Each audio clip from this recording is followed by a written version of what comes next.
नमस्कार. नॉलेज टुरिझमच्या या एपिसोडमध्ये आपलं स्वागत आहे. मी doctor Rajendra Parijat, media, market, research आणि बिहेवियर या 4 मुख्य क्षेत्रांमध्ये गेली 35 वर्षे काम करणारा एक संशोधक आहे.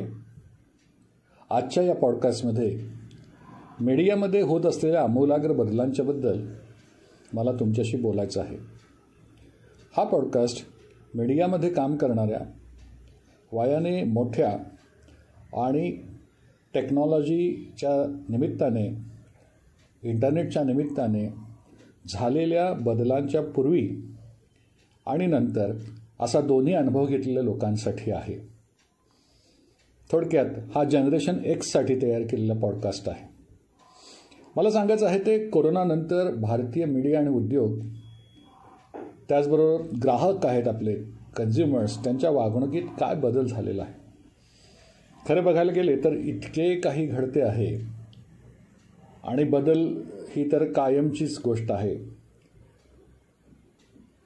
अशा वेळेला या क्षेत्रात संशोधन होणे आवश्यक आहे आणि ते संशोधन झाल्याशिवाय आत्ता मीडियाच्या क्षेत्रामध्ये, माध्यमांच्या क्षेत्रामध्ये जे उलघाल चालू आहे, जो काही गोंधळ चालू आहे किंवा एक प्रकारची गर्दी झालेली आहे, ज्यामुळे ना कोणी व्यावसायिक, ना कोणी जाहिरातदार, ना कोणी एखादा आर्टिस्ट मनापासून खुश आहेत किंवा आनंद घेऊ शकत आहेत, त्यांच्यासाठी मी जे बोलणार आहे ते अत्यंत महत्त्वाचं आहे.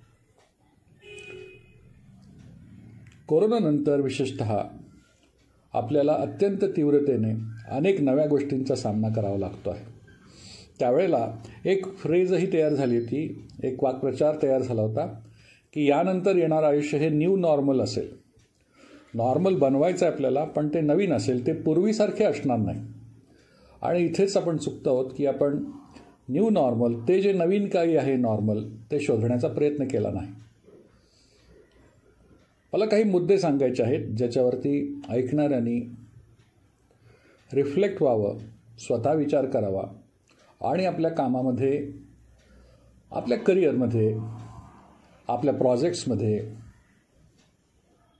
या गोष्टींचा विचार केल्यानंतर जर त्यांना ते समाधान भेटणार असेल तर मला वाटतं की या पॉडकास्टचं उद्दिष्ट साध्य होऊ शकेल.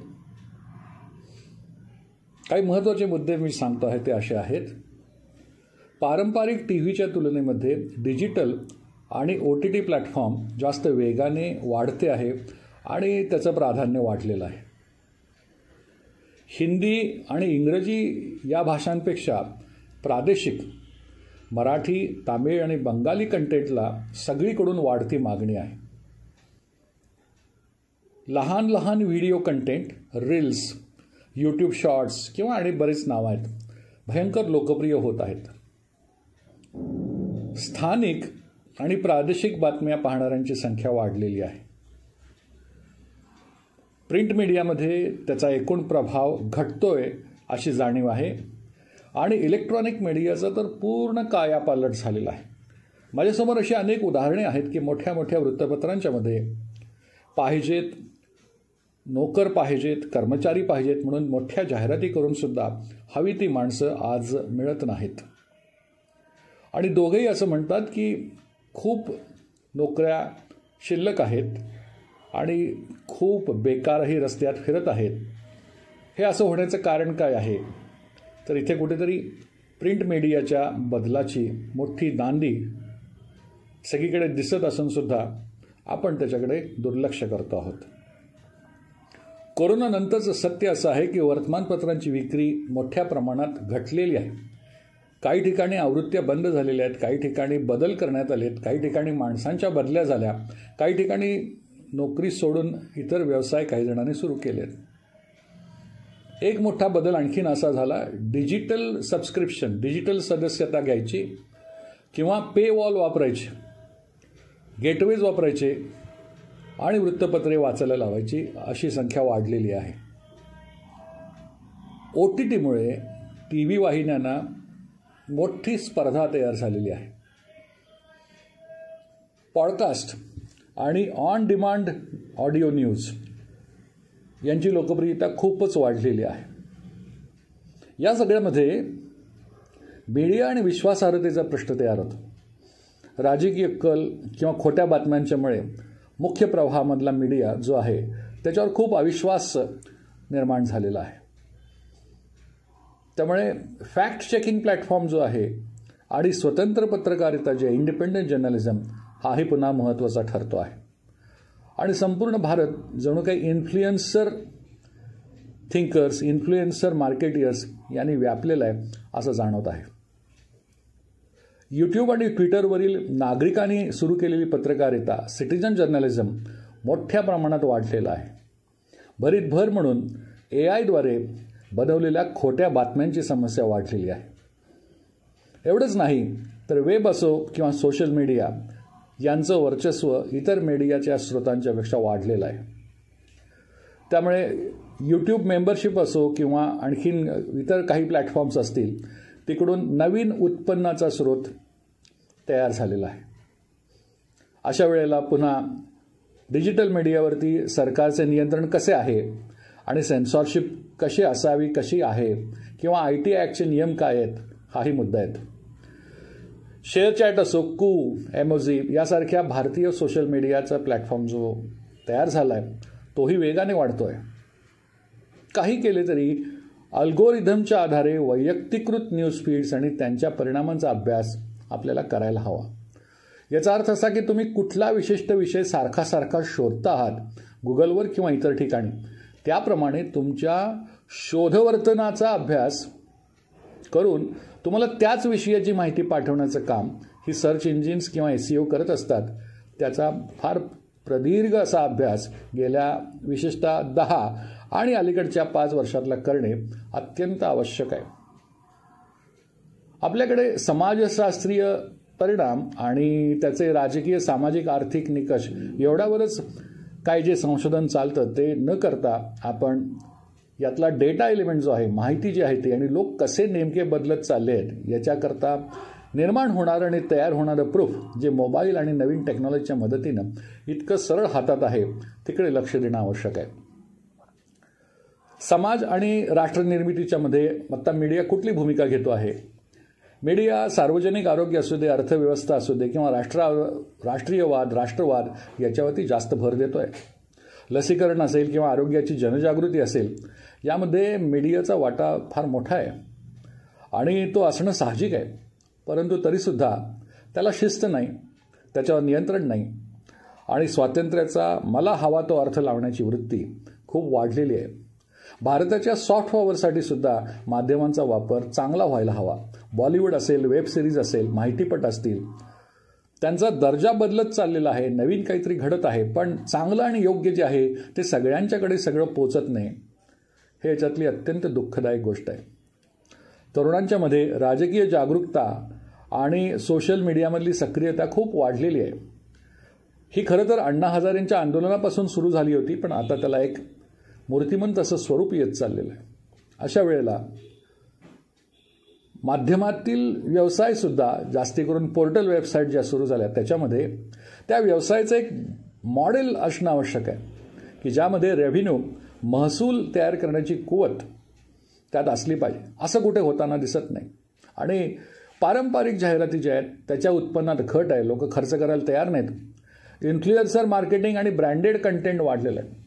मी माझ्या पातळीवर इथल्या काही इन्फ्लुएन्सशी भेटलो, इन्फ्लुएन्सर्सनी तयार केलेली माहिती वगैरे बघितली, पण ते सगळे इंस्टाग्रामवाले होते आणि त्यांना ते फक्त टेक्निक आणि टूल वापरता येत होतं. पण कंटेंट, विचार, त्यानंतर त्याच्यामधली आधुनिकता, नवीन कल्पना हे बघता त्याच्यामध्ये फार वेगळं असं काही नव्हतं. पण तरीसुद्धा त्यांच्या माहितीकडे लक्ष जातं लोकांचं, म्हणून ते मोठे झालेले आहेत. ते स्पर्धात्मक वातावरणात किती टिकतात किंवा पुढे काय करतात हे आत्ताही समजू शकत नाही. डिजिटल सबस्क्रिप्शन मॉडेल्स सगळ्यात लोकप्रिय आहेत, कारण सबस्क्रिप्शन घेतलं की घेतले म्हणून का होईना ती व्यक्ती त्या विशिष्ट कार्यक्रमाकडे फोनच्या माध्यमातून, टीव्हीच्या माध्यमातून जात असते. असं असताना त्यामुळे मग जे कोणी वेगळे प्रयोग करत आहेत त्या स्वतंत्र पत्रकारितेसाठी वित्तपुरवठ्याची किंवा पैशाची नवीन शक्यता निर्माण झाली आणि तसे काही प्रयोग राजकीय कारणाने का होईना या परवाच्या निवडणुकीमध्ये झालेले आहेत हे आपण बघतो आहोत. आणि त्याच्यातून पुन्हा त्यामध्ये एक प्रयोगशीलता आहे, पण खरा रिझल्ट काय आला, नक्की काय झालं, निवडणुकीत निवडून येणं किंवा मताधिक्य मिळणं इतकंच का माध्यमांचं काम आहे, इतकंच का प्रभाव टाकण्याचं काम आहे, हा सुद्धा एक संशोधनाचा मुद्दा आहे. भविष्याचा विचार केला तर मेटाव्हर्समध्ये न्यूज आणि कंटेंट कसे असेल, किंवा ब्लॉकचेनच्या मदतीने मीडियाची मालकी आणि न्यूज व्हेरिफिकेशन कसं करता येईल, किंवा डीप फेक तंत्रज्ञान आहे, मीडियातील नैतिक प्रश्न आहेत, याच्याबद्दल जुन्या प्रस्थापितांना काय वाटतं, नवीन प्रयोग करणाऱ्यांना काय वाटतं, जुन्या आणि नव्या माध्यम क्षेत्रातील लोकांच्या स्वातंत्र्याच्या आणि स्वातंत्र्योत्तर भारताविषयीच्या कल्पना काय आहेत, याच्यावरती समग्र विचार करणं आवश्यक आहे. मीडिया संबंधातली धोरणं आणि नैतिकता याच्यावर चर्चा होणं आवश्यक आहे. डिजिटल मीडियावरील सरकारी हस्तक्षेप आणि अभिव्यक्ती स्वातंत्र्य यांची खुली चर्चा झाली पाहिजे. सोशल मीडियामुळे डेटाची चोरी होणं किंवा प्रायव्हसी या समस्यांना तोंड देण्यासाठी एक भक्कम अशी यंत्रणा तयार होणं यावरही काम झालं पाहिजे.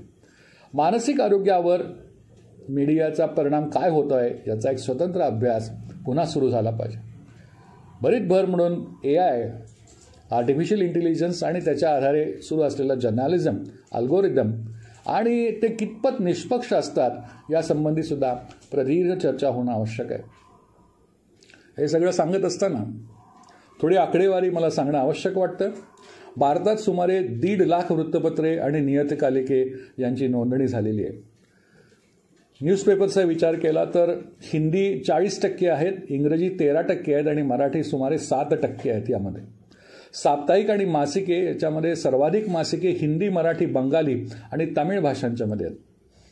वृत्तपत्रांची सर्क्युलेशन्स बघितली तर 76.7 दशलक्ष प्रति हिंदीच्या, जे साधारणपणे 7,67,00,000 वितरित केल्या जातात. इंग्रजीच्या 3,41,40,00,000 प्रति वितरित केल्या जातात. मराठीच्या 9,84,00,000 प्रति वितरित केल्या जातात. हा अगदीच अधिकृत आणि अचूक डेटा आहे असं म्हणत नाही मी, पण या संख्येवरून आवाका लक्षात येईल. भारतीय टेलिव्हिजनची संख्यासुद्धा हिंदी फार जर उदाहरण घ्यायचं झालं तर स्टार इंडिया, झी एंटरटेनमेंट आणि सोनी नेटवर्क यांच्या अनेक वाहिन्या आहेत.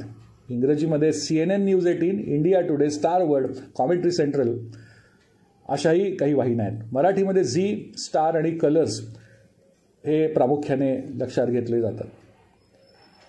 आपले नागरिक मीडिया कसा वापरतात तर 75,15,00,000 इंटरनेट युजर्स आहेत असं डेटा सांगतो. सोशल मीडिया वापरणारे 32% लोक म्हणजे 46,20,00,000 लोक वापरतात. ऑनलाईन न्यूज साधारणपणे 24.5,245 दशलक्ष लोक वाचतात. व्हिडिओ मनोरंजन 325 दशलक्ष लोक OTT आणि ऑनलाईन व्हिडिओ पाहतात. 15,150 दशलक्ष लोक म्युझिक आणि पॉडकास्ट ऐकतात. सोशल मीडियाचा वापर साधारण सरासरी भारतीय रोज 2.5 तास वेळ याच्यावरती घालवतो. हा झाला एक गोषवारा जो मला तुमच्यापर्यंत पोचवायचा होता. त्याहीपेक्षा आणखीन काही संशोधनासाठी असणारे महत्त्वाचे प्रश्न आहेत. पारंपरिक मीडिया डिजिटल स्पर्धेत टिकण्यासाठी काय करू शकतो? सोशल मीडियावर सरकारचे नियंत्रण किती असावे? स्वतंत्र पत्रकारितेचे आर्थिक मॉडेल काय असले पाहिजे? स्थानिक आणि प्रादेशिक मीडिया भारताच्या मीडिया उद्योगामध्ये काय आणि कोणती भूमिका बजावत आहे? खोट्या बातम्या रोखण्यासाठी मीडियाकडे कोणती जबाबदारी घ्यायला हवी?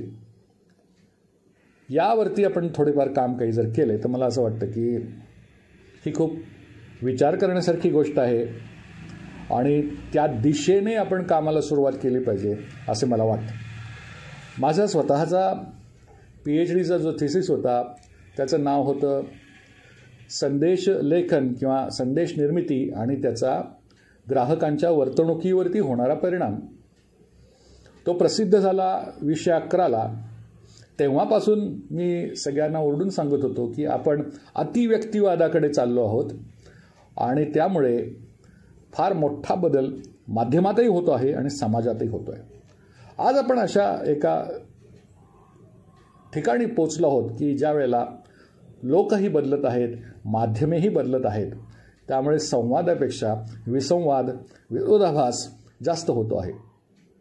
हा दुरुस्त करायचा का, हा दुरुस्त होतो का, दुरुस्त करणं शक्य आहे का, याच्यामध्ये अजूनसुद्धा आणखीन काय चांगलं होऊ शकेल की ज्यामुळे समाजाच्या चांगुलपणावरती आणि समाजाच्या स्वास्थ्याच्या दृष्टीने काही पावलं पुढे जाणं आवश्यक आहे. आणि त्यासाठी तुम्ही विचार करावा अशी विनंती मी तुम्हाला करतो. धन्यवाद.